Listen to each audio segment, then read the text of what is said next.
Thank everybody for coming. I don't know if the story was known until they found and they published Rabbi Tzimchana's diary. Rabbi Tzimchana wrote this story down two times, and one time she sent it over to Yechon Gordon, who was the masker at the time. The Rebbe's Bar Mitzvah was a very dramatic affair. Rabbi Wagner just came to Yekaterinslav, and they fought against him because he was a firm Rav. There was a not from faction over there. They were very not happy that he came in. And he fought a great battle until he was truly accepted. Right around the time that he was accepted was the Rebbe's Bar Mitzvah. And a massive crowd came to celebrate by the new Rav's son's Bar Mitzvah. Rabbi Zechani, you could see the envy in her writing of her son, the nachas that she had from her son. And she writes that there was a certain doctor, an engineer, who was also from Yid, who, when he came out in the middle of the Bar Mitzvah, and he said he never saw someone say Divrei Torah the way the Rebbe said Divrei Torah at 13 years old. It's interesting to read the love that a mother has for a son, also just a lot of nachas. The most interesting part of the Bar Mitzvah, and this is the part that she writes twice in the same way, was in the middle of the Bar Mitzvah, everyone was crying. And she wasn't able to get into the hall. She had no idea what was going on. She's trying to see what's going on. She sees people leaving, and people are red in their face with tears. And she's like asking the people, like, what's going on over there? And they said, I don't know. Reb Leivik, the Rebbe's father, turned to the Rebbe. He asked him something. Till today, we don't know what that thing is. And the Rebbe did not answer in the affirmative. He didn't answer in the negative either, but he didn't answer his father. And as a result of that, the Rebbe burst out crying, and that caused everyone by the Bar Mitzvah to start crying, and it dampened the whole Bar Mitzvah. No, it was on Shabbos. It started at 12 o'clock and ended at like way after Shabbos, 12 a.m. A few hours later, everyone coming out of the Bar Mitzvah has massive smiles, and they're happy, and they're sweating and schwitzing from dancing. And Rabbi Zechana goes back to try to find out what happened. And they told her that whatever it was that the Rebbe asked the Rebbe earlier, the Rebbe said yes. Again, till Adayim, we don't know what was said. He heard it orally from the Rebbe's mother. The Rebbe's mother said, who knows, maybe they were discussing the future of Lubavitch. Interesting little note. The story is appropriate because although we're talking about a Rebbe, you see that on the day of the Bar Mitzvah, the Rebbe's father asked the Rebbe something that was so serious and so intense that caused an entire room of grown men to weep. He's 13 years old. What's he doing? It's the wrong context, it seems. But no, obviously not. The Bar Mitzvah is not just a party. It's not just a time where we celebrate a boy turning 13. There's weight to that. And I was thinking how to convey that to the parents. Rabbi Wagner was the top candidate to discuss it. He has a uncanny ability to bring things real. So without further ado, please, Rabbi Wagner is going to talk to us about the significance of the Bar Mitzvah.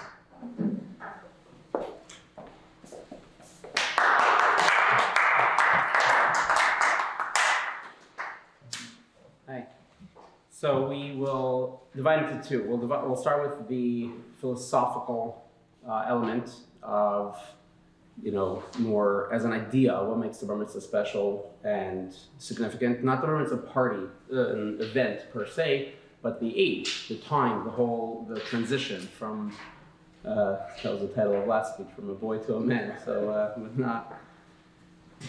And then we'll talk at the end, we'll drop practical in terms of how to celebrate the Bar Mitzvah, bringing out this spiritual significance, highlighting the spiritual significance.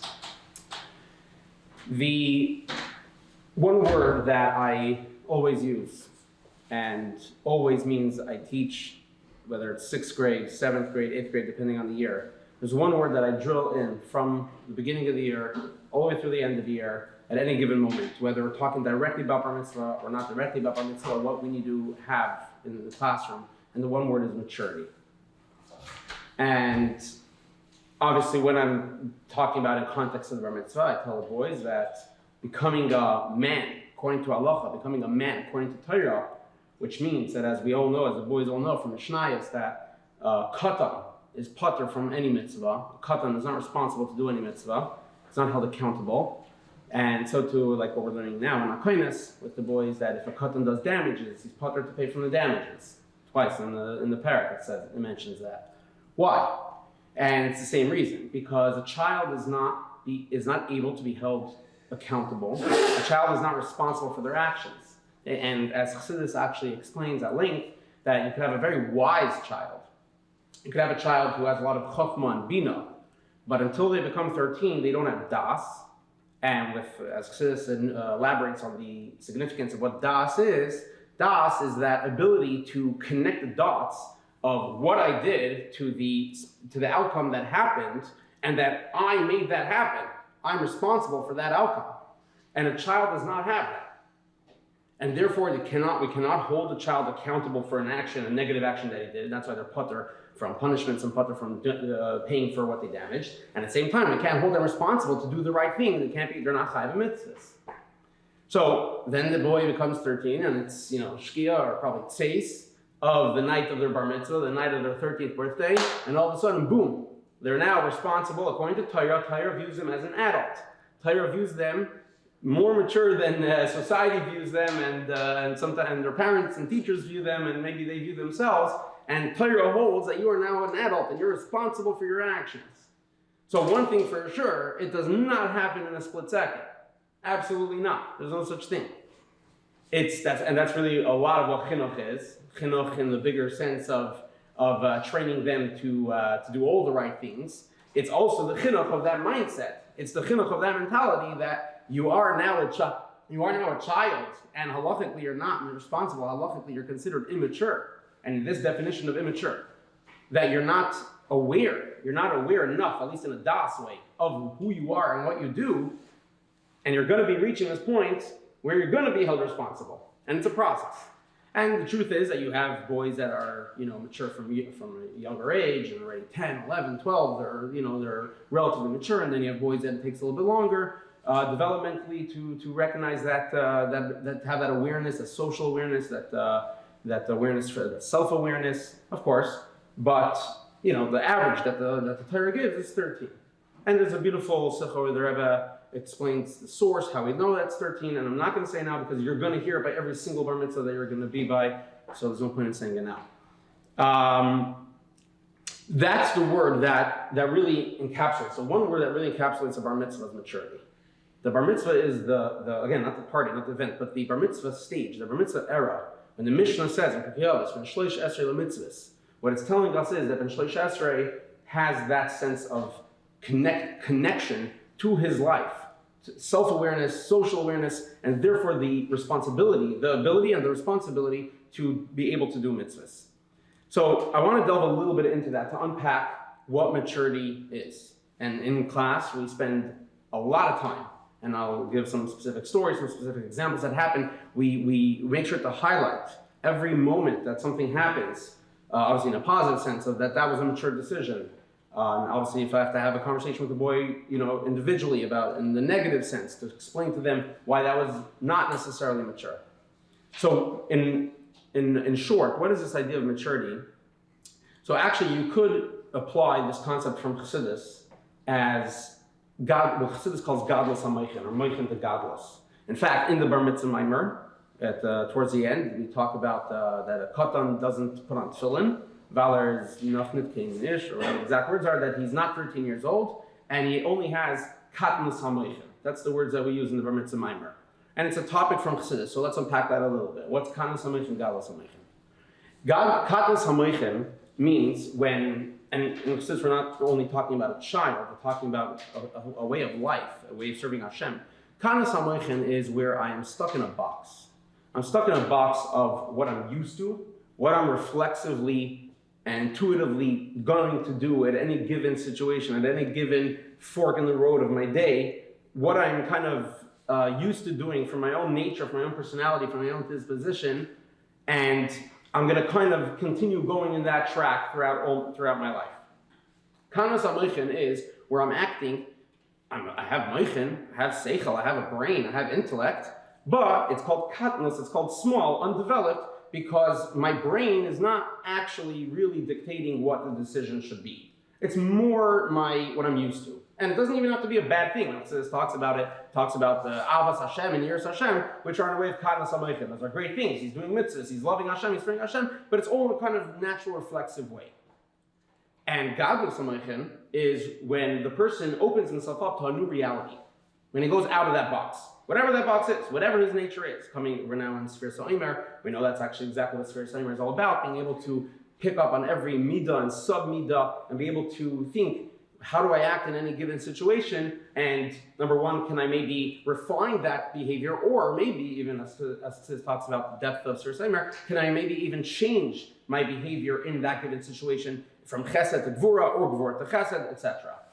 Godless ha-moichin, or moichin the godless, is, with, again, literally great brains, but it's not about being smarter. It's about being open, being mature, being open to another option, to another ability. I'm not stuck in needing to react in a certain way. And the truth is that, especially even in class, when we learn Gemara, because that's especially now 6th grade, this is what I teach them, I point out to the boys all the time that you can have a very smart 1st grader, 2nd grader, even 3rd grader, and if you try it, sometimes I have boys try with their younger siblings, it's very, very hard, nearly impossible to teach them Gemara, teach them a sugya. Even a very smart 3rd grader, a very smart 2nd grader. Why? Because, as the boys know, because they're learning Gemara, Gemara is not just Mishnayos and Halacha, just with more details. Gemara is you have to at the same time be able to understand Chayiv, understand Pater, be able to understand the reason why Chayiv should be Pater, and this Mishnah means that Mishnah, etc. I'm not launching to a Gemara share now, but Gemara, your brain needs to be developed. It's a brain maturity. It's a maturity of the brain. And even a very smart young child is very linear, it's very one track.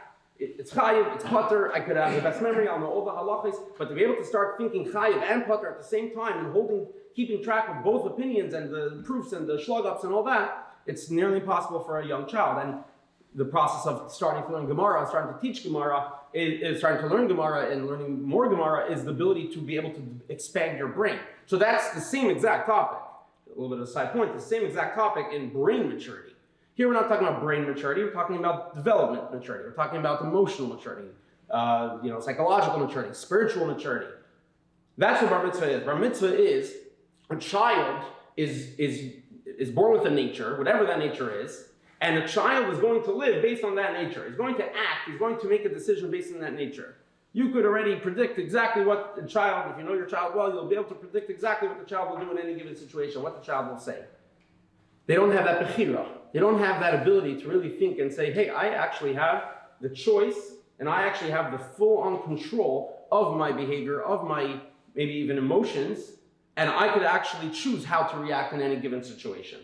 And let's not talk about controlling emotions, it's a lot harder, but even if I'm angry, even if I'm upset, I'm able to act in a way that doesn't reflect that upset, it doesn't reflect that hyperness, that anger, or any other mood that the child is in. So what does this have to do with Bar Mitzvah? So the truth is, let's take a step back for a second.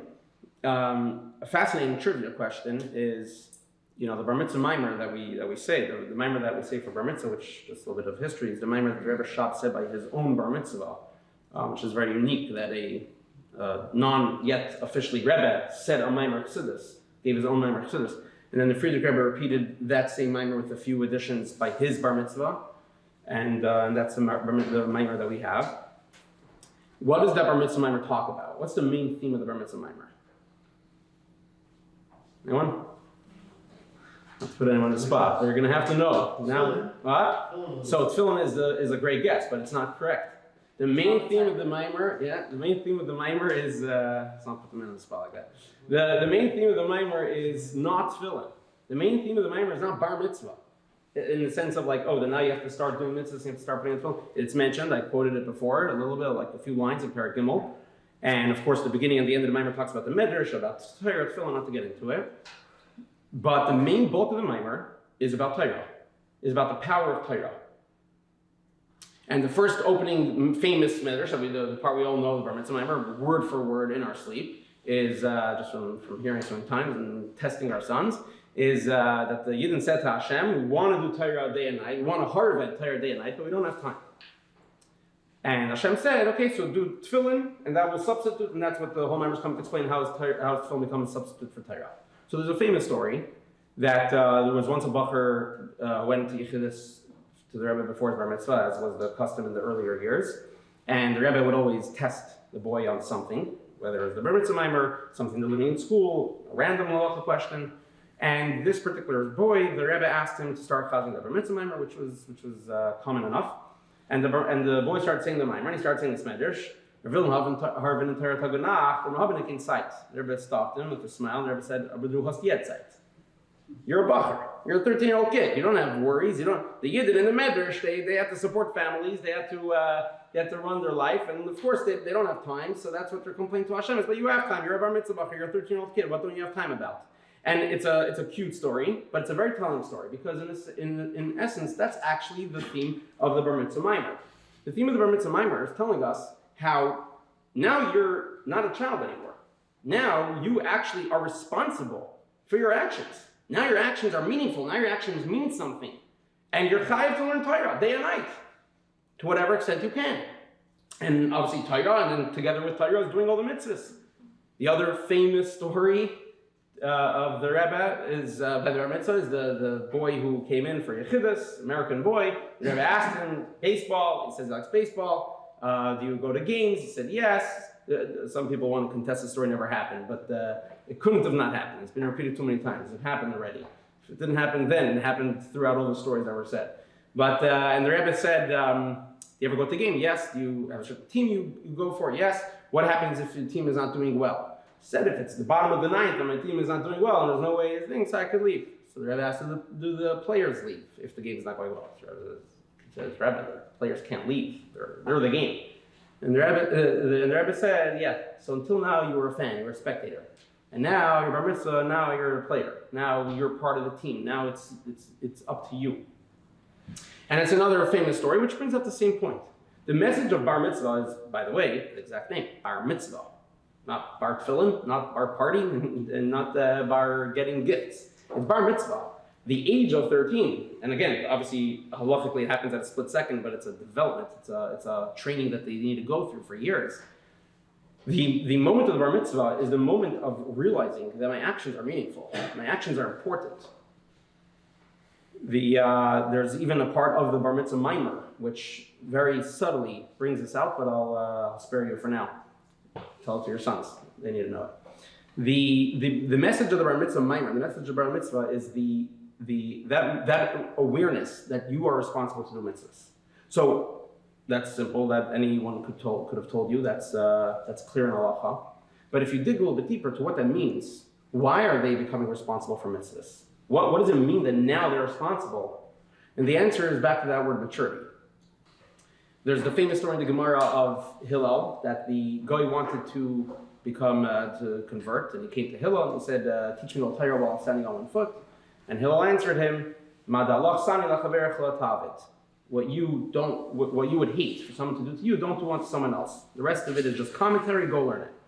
So the obvious question the old Mefarshim ask is, okay, all of mitzvahs bein adam l'chaverei, from man to man, are don't do unto someone else what you wouldn't want done to you. But how does that work for Shabbos? How does that work for Kashrus? How does that work for any mitzvah bein adam l'makim, between man and Hashem? And Rashi answers the question in an indirect way. Rashi says that when the pasuk says "V'ahavta l'reacha kamoicha," you should love your fellow as yourself. Rashi quotes a pasuk in Mishlei that calls Hashem reacha v'rea avicha, your friend and the friend of your father. It's a pasuk in Mishlei where Shlomo Melech refers to Hashem as your friend.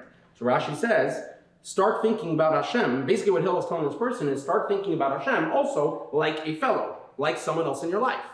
And just like to another human being, you wouldn't do to someone else what you would want to be done to you, and that covers all of mitzvahs bein adam l'chaverei. Think about Hashem as someone who's asking you to do something for them, or not to do something for them.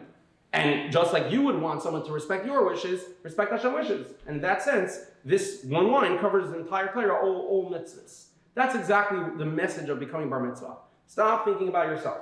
There's something else, someone else, Hashem, your parents, your friends, your classmates. There are other people in your life. And just because you're used to acting and reacting in a certain situation, because that's your nature, the message we need to train our children becoming bar mitzvah, before becoming bar mitzvah, after becoming bar mitzvah, doesn't stop, is that ability to think what is the best thing, not necessarily for myself in any given situation, but what do I need to do? So whether it's, we gave examples before, I mentioned examples before of reacting out of, if a child particularly struggles with anger, or another child struggles specifically with being hyper, and they're used to reacting in that way, teaching maturity, which really means teaching bar mitzvah, is to, I know, yes, you're hyper, yes, you're angry, maybe even validly, but what are you going to do now? And you're not forced to react in any way just because you're used to doing that. You could make your choice. I'll say this is something that I highlight in the classroom, like I mentioned, and I'll mention one story. It was a beautiful story a few years ago, one of the years when I taught 6th grade. And a boy walked in the morning, and this boy particularly struggled a lot with, he was very moody, and he had very extreme moods. And he walked in one morning after breakfast for shachris, and I right away saw that it's one of those days. And he opens the siddur, he sits down, and he puts his head on, like he's not going to die. He's not that, he's in a bad mood. So I was going to go over to him and try to keep her head up, try to daven, and something like clicked on me and said, no, I'm gonna wait to see how it plays out. And so I start preparing the class for davening, etc. And after a few minutes, the boy picks his head up and starts davening, and had a beautiful rest of the morning. And obviously, this wasn't the first time, like this wasn't the beginning of the year. This is, I don't remember exactly what point through the year, but this was with a lot of talking both to the class generally and to this boy specifically about the ability to control your emotions. And I remember highlighting and making a big deal. It's a simple story, but this is exactly a easy and obvious example of what maturity means. Yeah, I'm in a bad mood, and I'm used to it. When I'm in a bad mood, the whole world shuts down. I'm putting my head down. I'm not doing anything.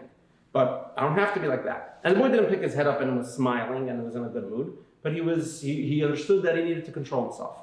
That's maturity. That's really the spirituality. That's definitely the ruchnius and the halakite of becoming bar mitzvah is the ability to start tuning into what Hashem wants from us as human beings and as yidden.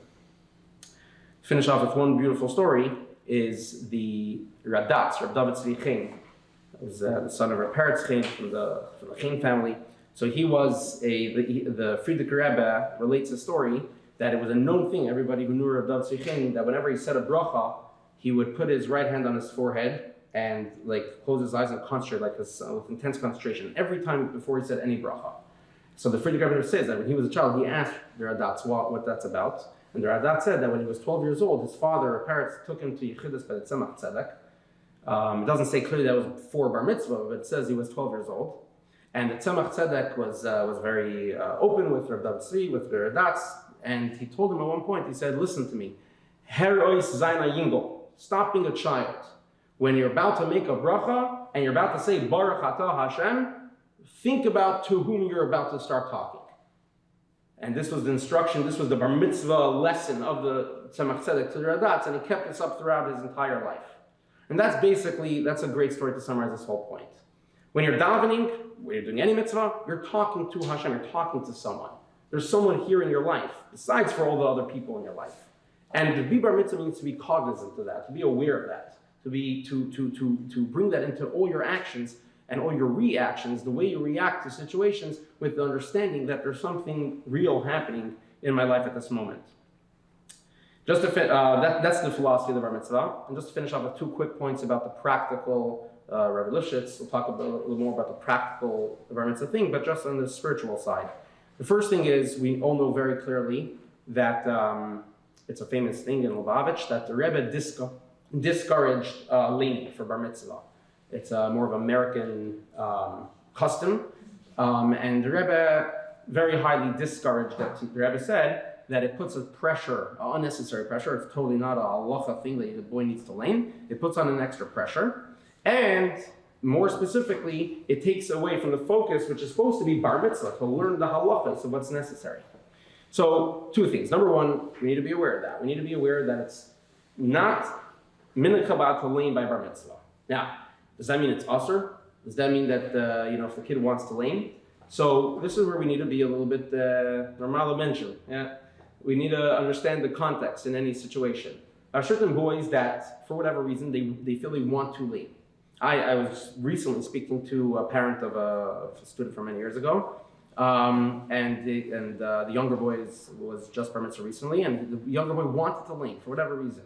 So the father actually made a deal with him. Said, "You want to lane? So I'll hire. You could learn laning, but we also have to set aside time every day to go through Kitzur Shulchan Aruch."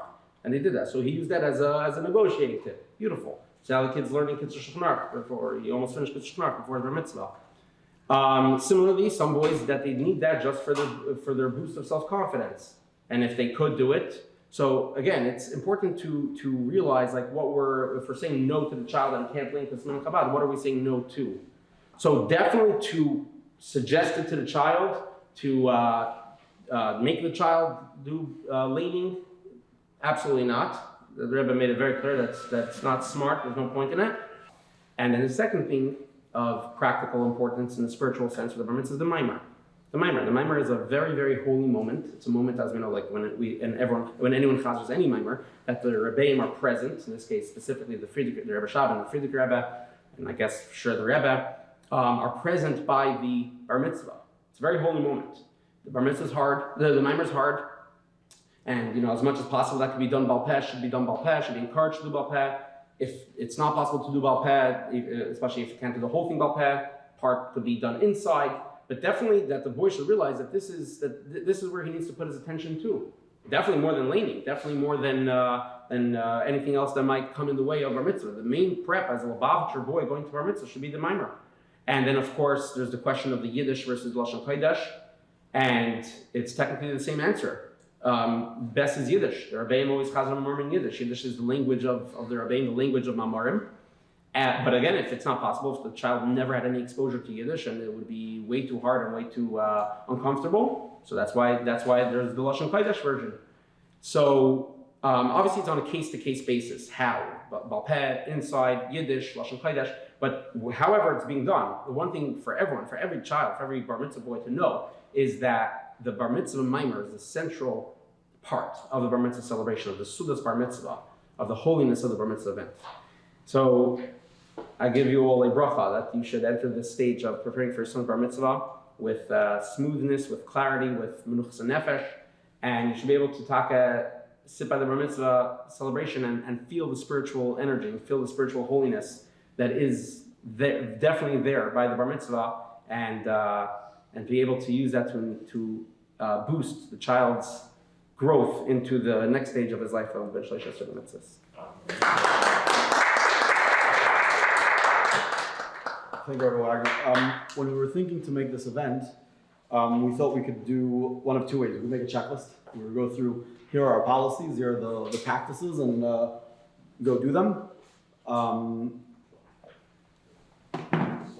Obviously, we're in the business of education. So we feel that if we educate, there's going to be a better connection, and aside from us to you, and from you obviously to your sons. When I told a friend of mine that we're doing this event and the structure of the event, he told me, I wish I went to Ocean Parkway. Why?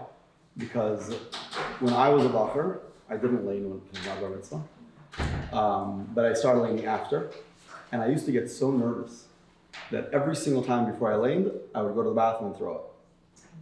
And if only someone gave me a few tools how to deal with that stress. He said this Pesach, he was sitting by a shvi shel Pesach at night and forbearing with a few bochurim. Unfortunately, one of the bochurim over there told him that he's struggling with keeping Shabbos and putting on tefillin, like basic stuff.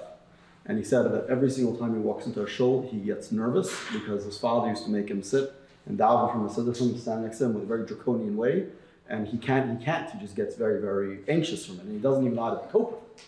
So when looking to plan this event, I thought that it would be very appropriate to have someone who deals with these kind of things, especially someone like Mendel Kleinman, who specializes in relationships.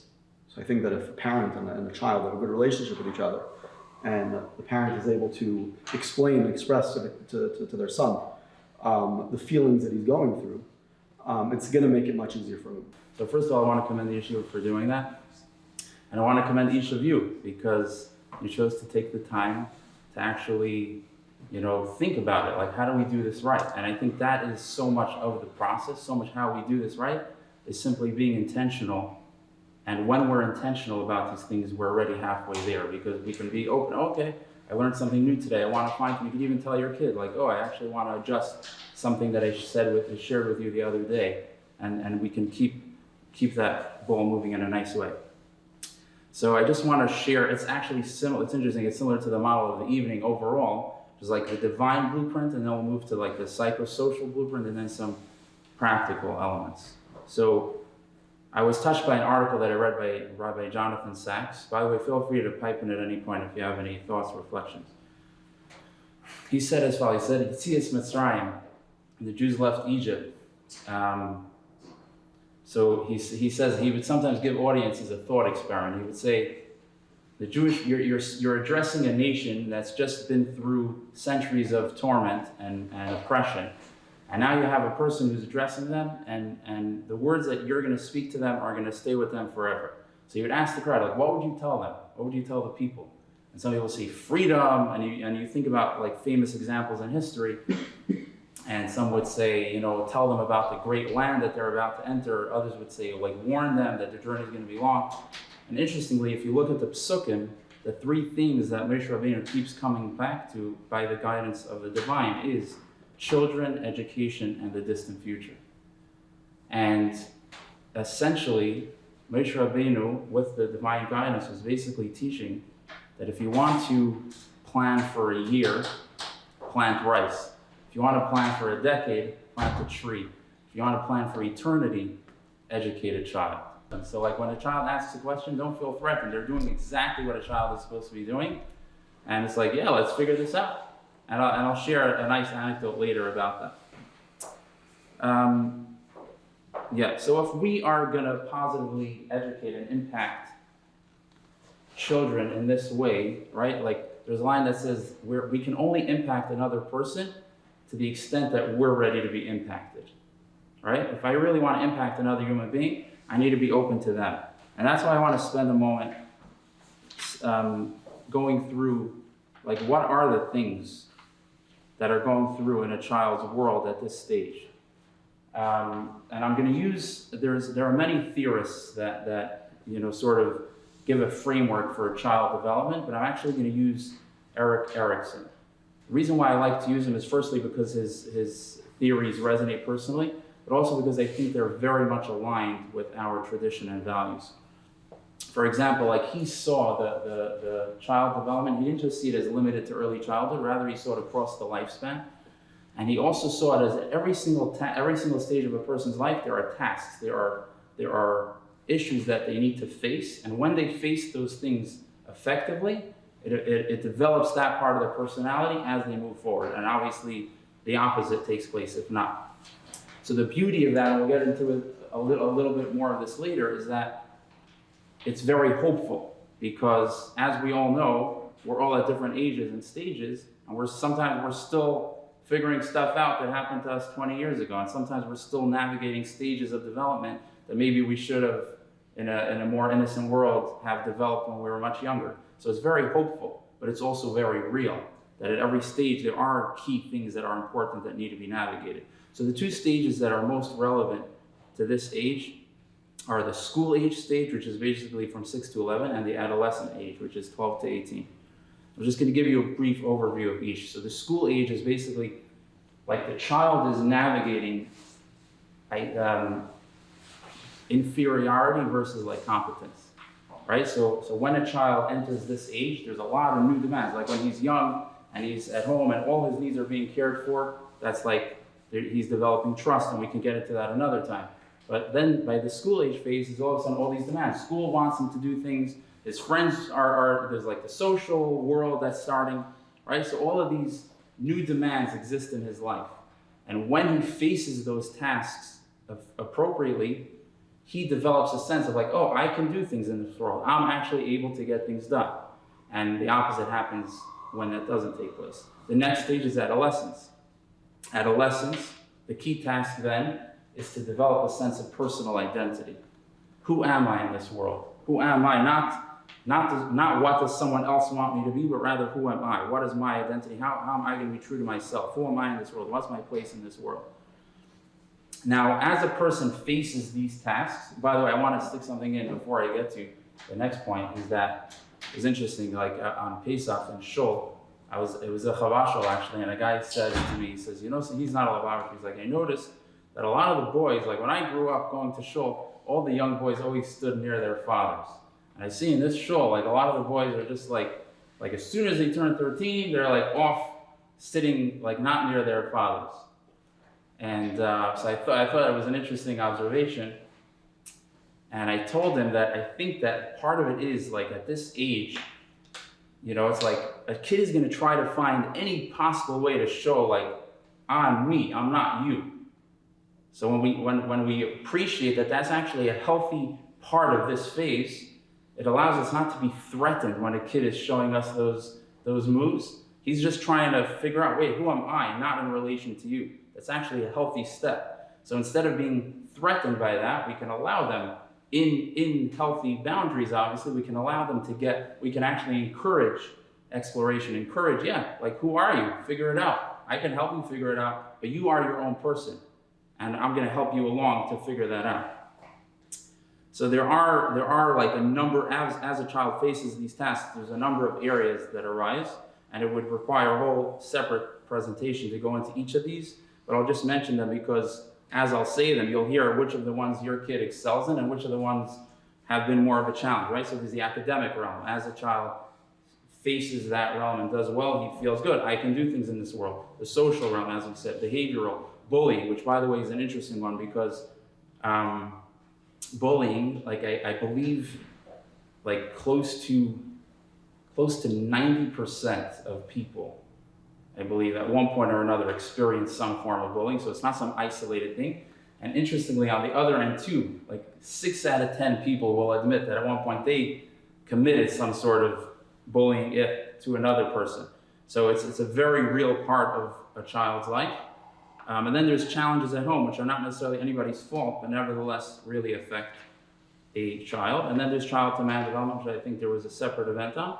And then there's self-harm. So these are all worlds, but I'm just mentioning them because they're very key pieces at this phase. So as we said, one of the beautiful things of utilizing this lens is that it's hopeful, because even if we don't get it right the first round, okay, so then that will show itself to us, and we can cross that bridge at the next opportunity. So now that we've sort of set this stage, right, the divine blueprint and the psychosocial blueprint, how do we actually go about facing these? How do we actually support a child in facing this journey?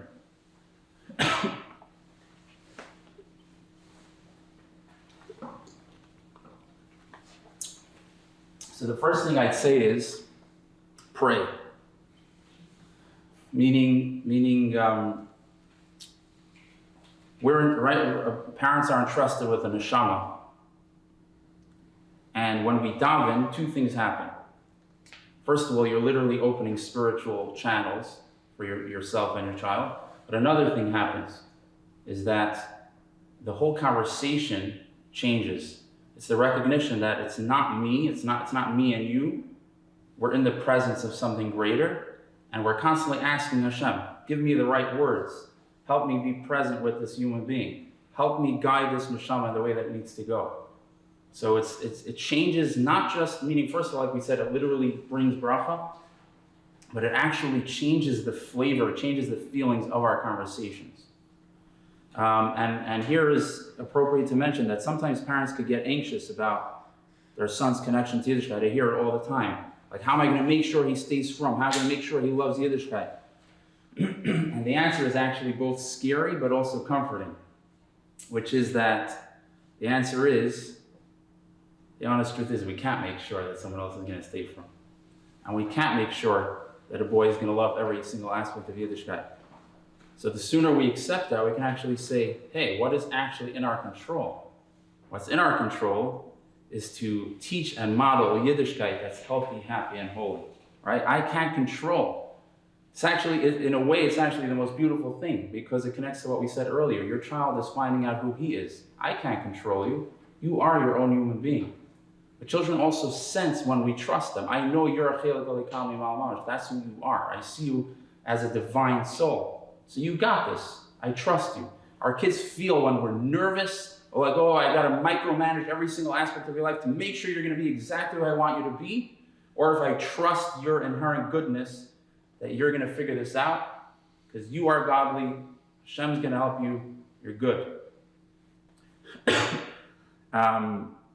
And this brings us to a key point, which is underlies so much of these conversations, is there's no shortcuts when it comes to truly influencing a child for the good, both developmentally and spiritually. Rather, the more we're in tune with our own personal growth and our own genuine relationship with Hashem, with Yiddishkeit, then the children in our lives experience that and witness that experientially. And they're like, oh, they know what it feels like to be a Yid that's healthy, happy, and holy. So like this is something that I was recently thinking about in prep for this event. Because let's say we had Pesach, right? Pesach is a very classic Yom Tov where it triggers a lot of different things for a lot of different people. And I was thinking about, it's a great model to sort of like, whenever a person notices, whenever a parent notices, I notice a certain mitzvah or a certain thing is triggering me.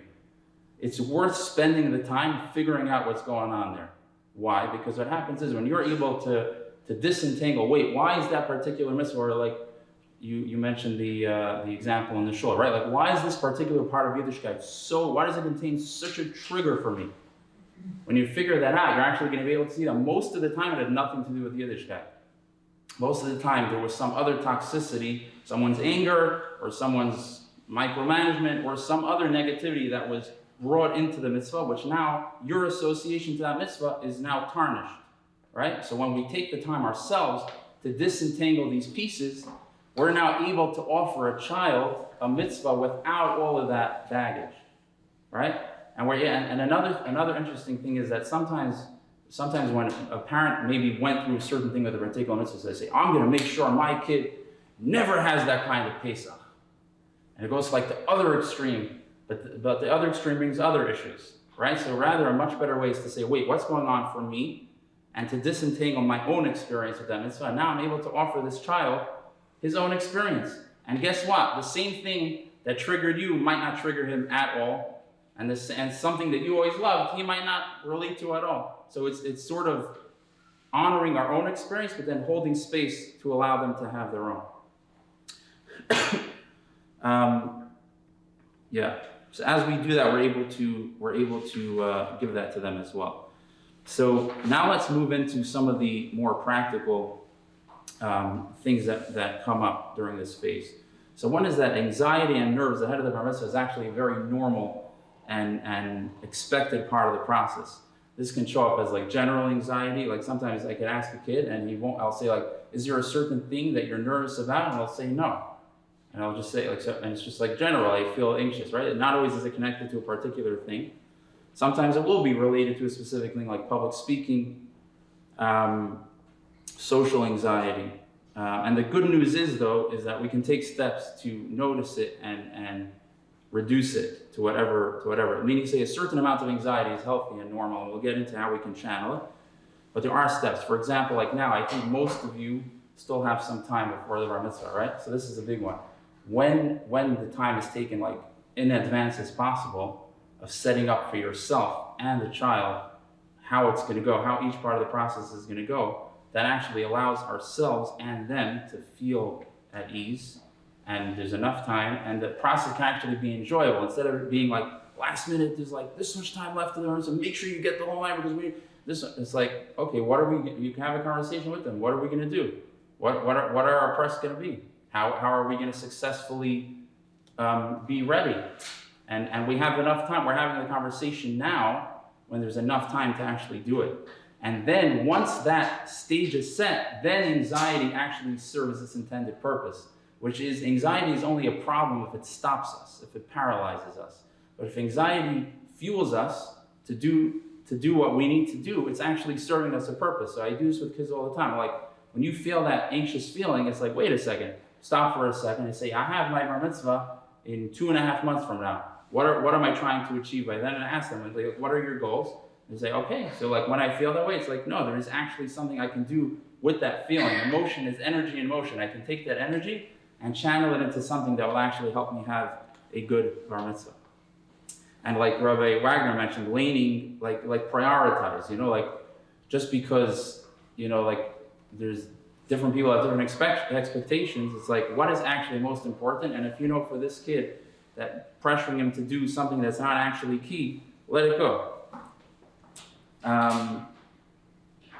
Like we said, you want to communicate how you're going to do things that they know. Some boys are also going to pick up if there's financial stress. Now, this is an interesting one because it's an opportunity to share with a child your values. What are your values? Where are you going to choose? Because most kids know if their parents are not billionaires, right? And they say, like, we're choosing to spend our funds on what matters most to us. That's what we're choosing to spend on. And also, you want to strike the balance between that, like sharing our values, but at the same time, not like overburdening them. Don't make the emphasis on the financials. Make the emphasis on the values. Where are we choosing to spend? Where are we choosing to invest? And that's what they receive. That's the bulk of what they receive when we do that. Another thing is when the kids start the phase, which some of you touched on earlier, of Bar Shepatrani. So on the one hand, it's like very exciting for a kid. It's like, oh, I don't belong to you guys anymore. I'm a free person. I can do whatever I want. I'm my own man. But it could also come with a certain amount of pressure. Like every single thing I do. I actually had a kid last week that said, like, his bar mitzvah is coming up in a week, and he's like, what, like at 8, like whatever it says, like a Chagam is on that night. He's like at 8:38. I'm just like a different person, whatever. So we had a whole conversation about what that actually means. But so sometimes it can come with like a certain pressure of like every single thing I do is gonna like I'm being accounted for. And here is where it comes to a very central theme, which applies to this and in general, which is Torah and mitzvahs. The more we're able to present those things as opportunities rather than sources of pressure, right? So that means to say, and this, by the way, is not in any way cutting back on our values. It's not in any way saying, liberalistic, no, everything's fine, nothing matters. No. Vakarik, we're saying everything matters. And every one of these moments are opportunities. These are precious opportunities, the most precious opportunities. The more we connect, the more we share those messages, and every mitzvah is another opportunity.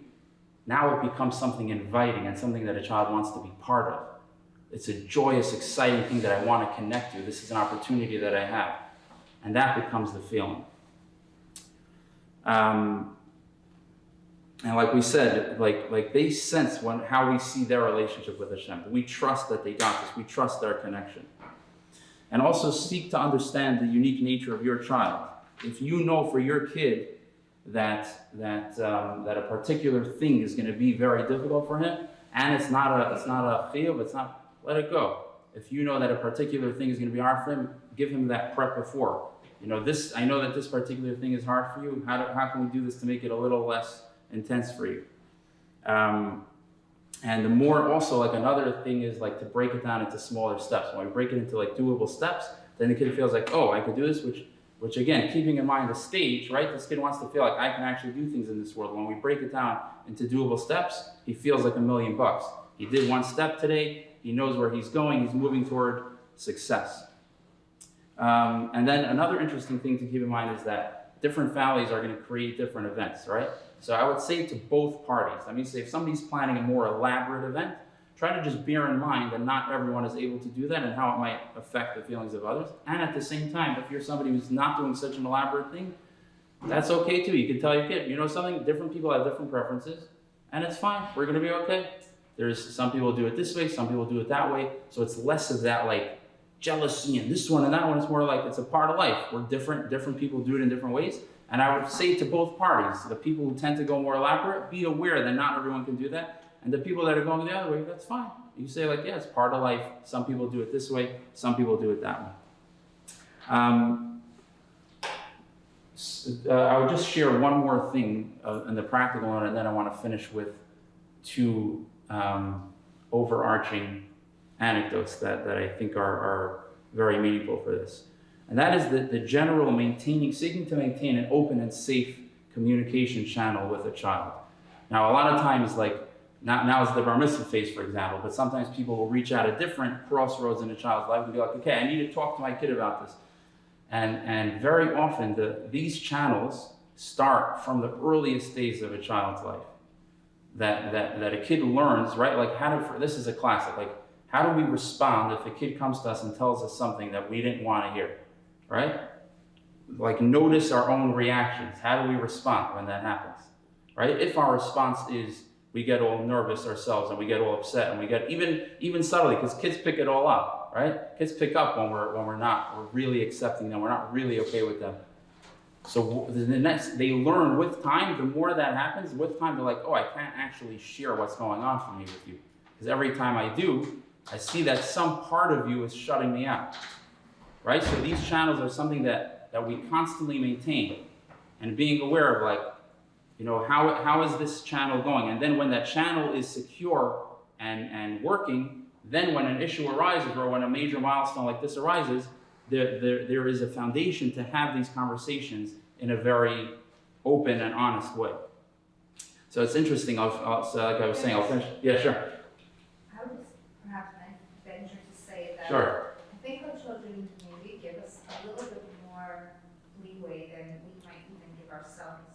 That they may sense that we have a certain uncomfortability or unsurety about how this is going to go, but they see us trying to lean into it. They see that we're, trying to be open to the space that we are now and the challenge they're going through. And I think that as long as they see that we're willing to work with them and meet them the best as we can, Beautiful. I think that they will continue to open up because it's not like all or nothing. 100%, beautiful. And that touches on like what we were speaking about earlier. As long as we are trying to do this in an intentional space, kids feel that. And if we mess up, that's, by the way, a super powerful thing also. If I mess up with a kid, apologize to them. Not from a way of losing your role as the parent, of like, oh, I'm so sorry. No, I'm a parent, but as a parent, I realize I made a mistake, and I apologize for that. That's super powerful, because now I'm modeling to this kid two things.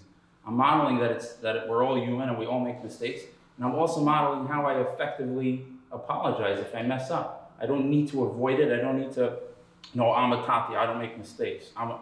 We're all human, join the club, you're also human. And then the kid is like, so thank you for sharing that. So it's interesting, I actually asked some boys in prep for this event, I was like, what would you share with parents that would help Bar Mitzvah boys? So two themes that emerged that I found very meaningful. One was, and this is very, to me, it's very precious because it's coming from Bar Mitzvah boys, is that one said that whatever project, like whatever it is you're working on with your kid, mimer, whatever it is, it should all be done in a way that's enveloped in love and joy. That's what a kid told me. And I asked him why, and he said because then it becomes something that a kid wants to do, and he wants to be connected to it. Like this is something that he wants to keep with him moving forward. So I thought that was very beautiful. And the other one, and this is actually not coming from a kid who's like some mussernik. Sometimes you have some kids that they're young and they're already telling everybody what's right and what's wrong. This kid's nature is not like that at all. And yet he shared that he wants parents to know not to get caught up in all the externals. This celebration, that celebration. It's like not to lose sight of what this event is actually all about. So I wanted to share that with you because I thought that was very special coming from their mouths. So on a final note, and if you notice, a lot of what I focus on today is going to be expressed in this anecdote, and the reason why I'm intentionally spending so much time on it is because I think it does underlie so much of these conversations. And this was also hashgacha pratis. Like a lot of times before I do these events, I literally daven and ask Hashem, like, give me what I need to say, like tell me whatever I need to share should come to me. And totally hashgacha pratis. This is an event, this is an incident that I always remember. Like if you would have asked me 2 weeks ago, I would have remembered that it happened. But in conversation with a friend last week, it became clear to me in a whole different way. So this happened when I was probably like 10. Yeah, I'd say like 9 or 10 years old. And I remember distinctly, I was like, the way our house is set up, there's like the dining room, and we always, every time it was like the guests and this, so we bring all the trays of food, like from the kitchen to the dining room. And I'm like a young, innocent kid who's doing, like we're every day learning a different thing that you need to do in Yiddishkeit. And like I'm carrying out one of these Friday nights or Shabbos day, I don't remember, I'm carrying out these, my 2 hands are full. And I like turned to my mother who was at the sink. I was like, what do? My hands are full, I can't kiss the mezuzah. How would you answer, maybe we should do a thought experiment. How would you answer that question? Anybody want to offer? How do you deal with that? If you're in the kitchen, you're at the sink, and your kid is holding through, and I can't kiss the mezuzah. Blow kiss. What was that? Blow kiss. Nice. Anybody else? It's not a test. Yeah. Put it down and go kiss the mezuzah. And then Go back. life is not complicated. The touching of the mezuzah is just a ritual. It's in order to focus on. Correct, exactly. So that's exactly what we're getting at. So, and it's so cool because I spoke to my mother about it now because I want to hear her perspective. Without even thinking, she said, turn to the mezuzah and say, I love you, Hashem. And it's very interesting because I remember this incident. I was talking to a friend who's journeyed with Yiddishkeit since, and I shared this story with him, and he was blown away because I think in a lot of his experience, or in many people's experience, when a kid does something like this, like, oh, what do I do? So sometimes parents will go to 2 different places. Sometimes they'll say, they'll like join the question, like, oh yeah, like let's talk to see what's the halacha, you're allowed. And it's like, there's a missed opportunity here, right? And then other times, sometimes without knowing, we'll say like, yeah, what's the big deal? Like whatever, so you can't kiss the mezuzah. What message did we just send the kid? He's going to yeshiva every day being taught you have to kiss the mezuzah. And then as soon as it's a little bit like it doesn't exactly work, oh, no, it's fine, just like keep walking. What did we just teach him, right? And in this response, my mother was saying, like you pointed out, like it's not, that all of the physical things that we're commanded to do are all super key, but they're all rooted in an essential relationship that we have with Hashem. And like till today, and the reason why I'm sharing with you is because till today, this story reverberates. Only when I spoke about it with my friend recently did I realize how till today this story reverberates in me. That I'm an adult now, it's how many years later, every time I walk through a room, even if I do have my hands available, I still pull back to that awareness that this is about a relationship, it's about a connection. So I wanted to leave you with that story. Let me see, when I shared it with my mother, yeah, she was obviously, it was very interesting for her to reflect. Or maybe I could have even did the same thought experiment with her. I was like, what do you think you answered? And I think she even said the same thing, because I think it's a reflection of who she is. And like, that's another thing we spoke about, is the more we become that, we're able to then pass it along to the next generation. So thank you.